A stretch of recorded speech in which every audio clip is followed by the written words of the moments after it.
Hello and welcome to the Lessons from Lab and Life podcast. I'm your host, Lydia Morrison, and I hope that our podcast offers you some new perspective.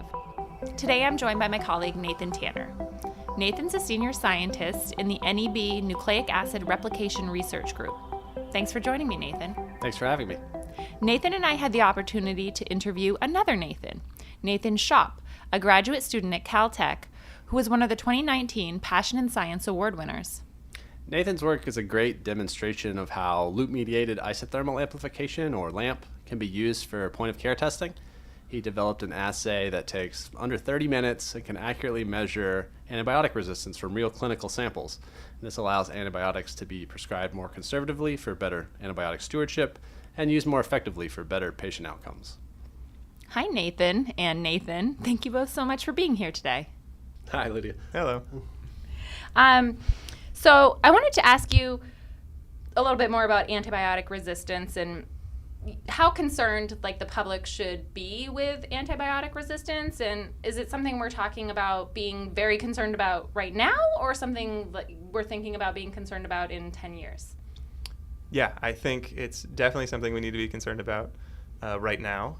So I think what helps to sort of realize that is an appreciation for how important antibiotics are to modern medicine in a lot of scenarios that maybe your average sort of healthier person doesn't think about, but in everything from neonatal care to post-operative care to any immunocompromised case, antibiotics serve a critical role. And so, when we're running out or when resistance rates are rising to the point that physicians can't prescribe the antibiotics they're used to using, and so they have to escalate treatment, that becomes a really big problem. And it's already becoming a problem. And I think we're just sort of realizing that recently and now. So as of today, how does a physician decide what antibiotic they're going to prescribe? It depends on the situation, obviously.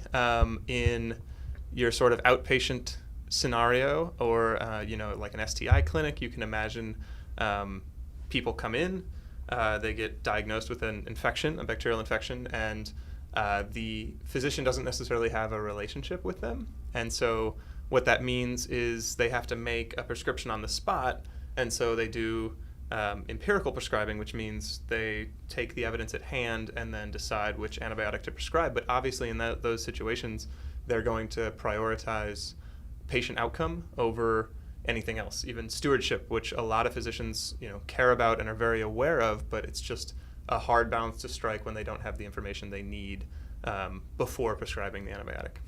So what does stewardship mean in the realm of antibiotics? Yeah, that's a good question. So stewardship just means sort of maximal rational use of antibiotics. So preserving the antibiotics we have so that we can maximize their lifetimes and reduce the emergence and spread of antibiotic resistance. Are there alternative methods for treatment that are available other than antibiotics? Yeah, again, it depends on the situation. So in some cases, right, antibiotics are going to be the treatment option. They're sort of the only treatment option, and that's what has made them so important. But there are a lot of preemptive measures we can take. So reducing antibiotic usage in the environment is one. Vaccines are another huge one. So if you can prevent the infections beforehand, obviously you don't need to use antibiotics. And so those strategies are really the most effective and most promising for reducing antibiotic usage in the long term. But that's not going to prevent many cases where you still have a bacterial infection that needs to be treated with antibiotics. So what does that mean for society as a whole, that we're sort of it seems like we're sort of climbing this ladder toward more and more antibiotic resistance? Right.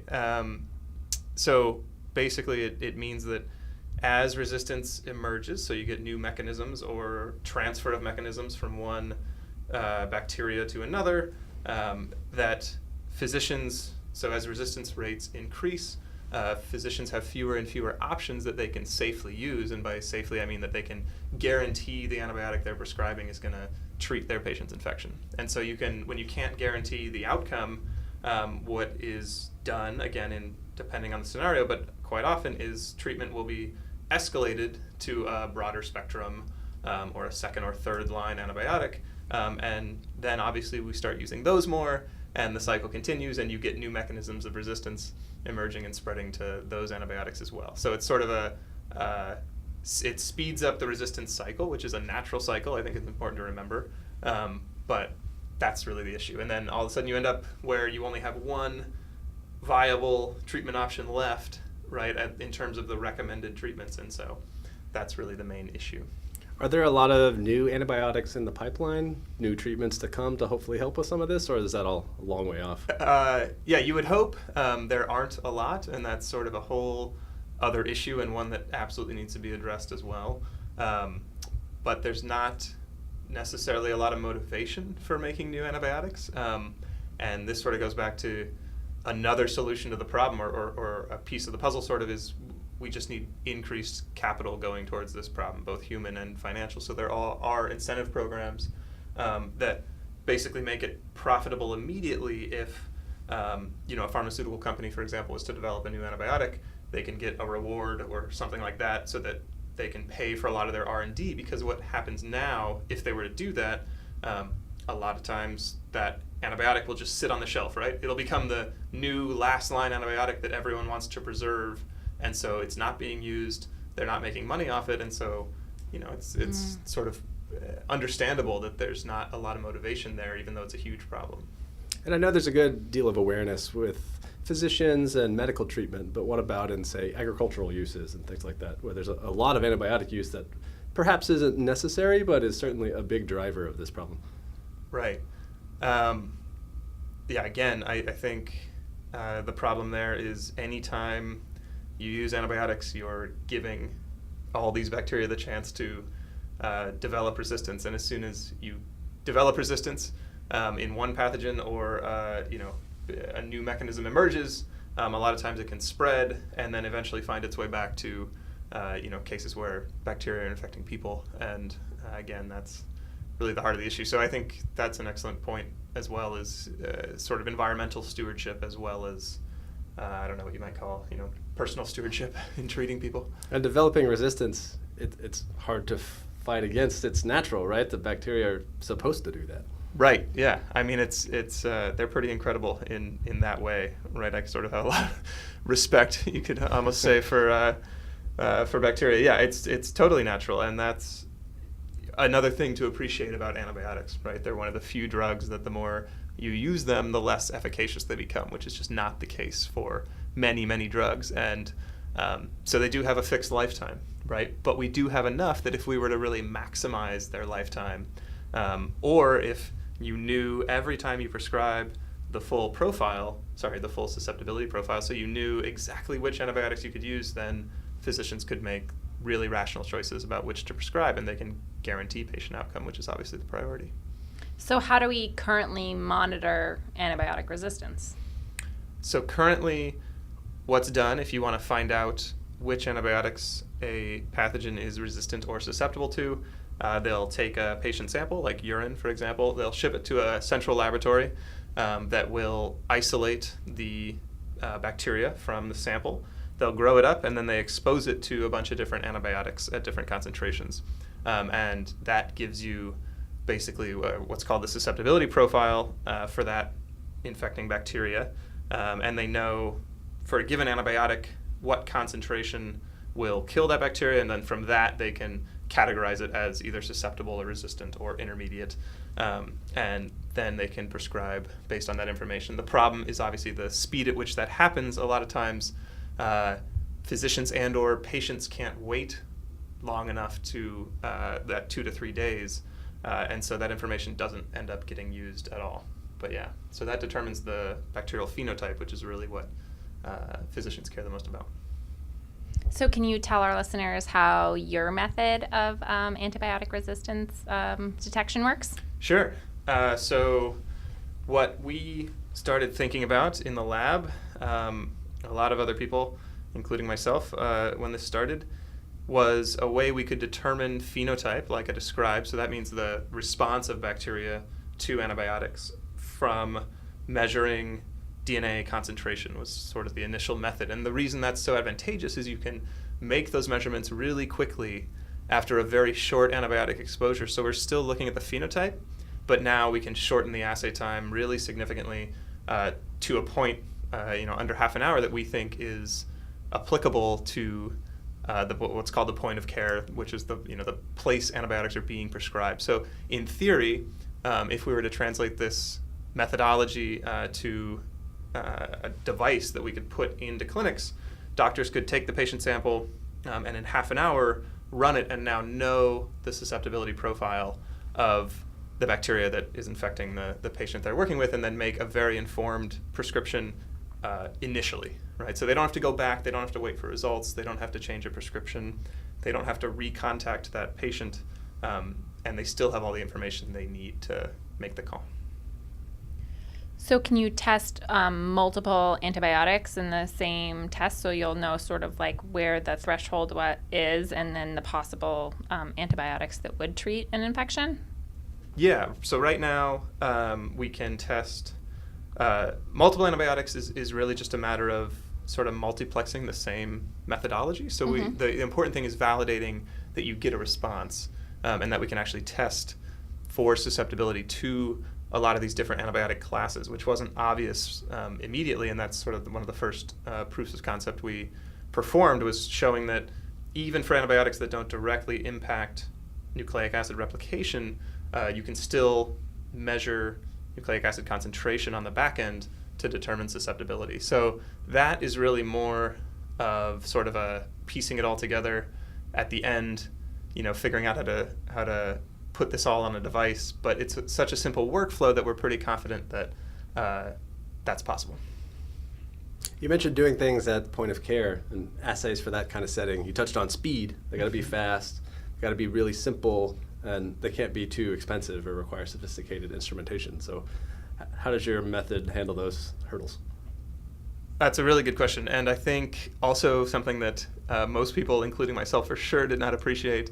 But if this is going to be something, if anything is going to be a method that's used, like actually at the point of care, it needs to be pretty much like push button. You put a sample in, you get a result out.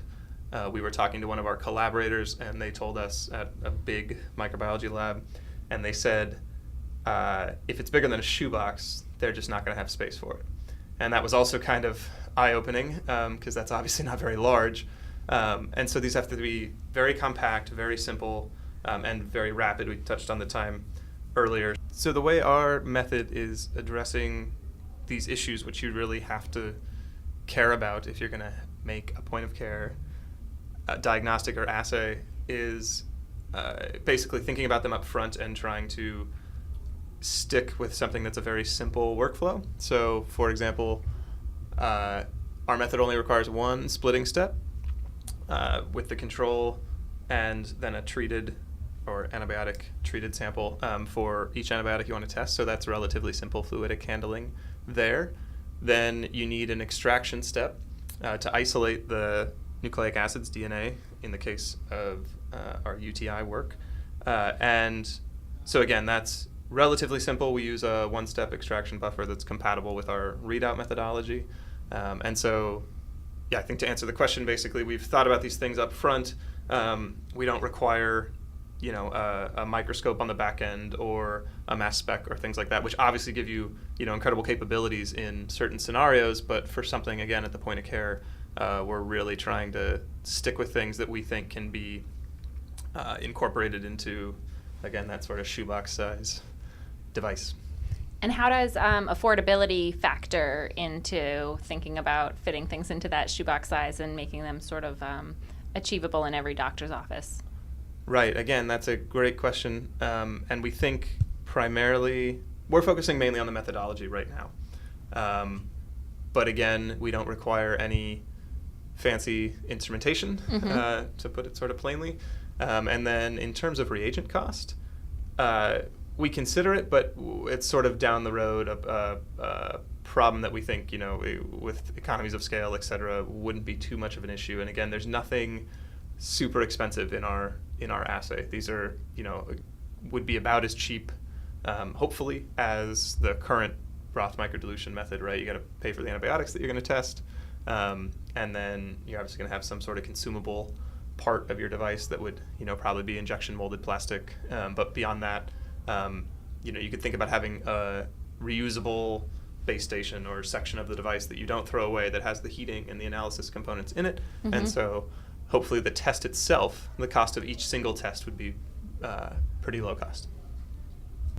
So a big part of what you're trying to do is doing everything in 30 minutes or less, and detecting DNA in that kind of window, that's pretty fast. So how do you go about making an amplification reaction that can work in that kind of time? Yeah, that's a really great point. So I mentioned earlier our test is phenotypic, which gives it its generality, but it means that a big chunk of our 30-minute window is already taken up just exposing the living bacteria to antibiotics because we're measuring the actual response. What that means is we have even less time to do the DNA amplification in order to quantify it, which we have to do on the back end, but still in that 30-minute window. And so what we've come up with, or what we've utilized, I guess, are these isothermal DNA amplification methodologies. There's quite a few these days.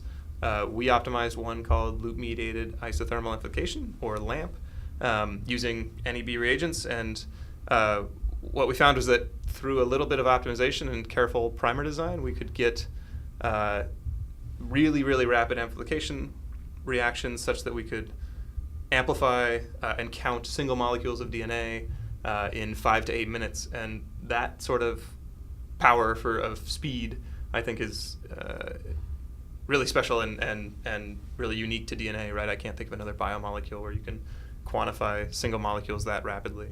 And that allowed us really to get under that 30-minute window. And I mean, we're really tight on time, and so every minute counts. So every time you have an incremental improvement in your nucleic acid measurement, your DNA measurement, that means you either have more time to do a longer exposure, which can be important depending on the organism you're looking at, or it's just enabling. You just have more time in that 30-minute window where you're so tight for time. So those reagents and the optimization and the methodologies themselves have been really critical in meeting that bar. And in addition to the speed factor, I would think an isothermal method is attractive because it doesn't require any sophisticated heating and cooling. You can just put it at a temperature and that's it. Right, that's 100% correct. Just like, we'd like to not use any, large microscopes or sort of fancier equipment. It's the exact same with heat control, and if we don't have to thermocycle, everything becomes a lot simpler.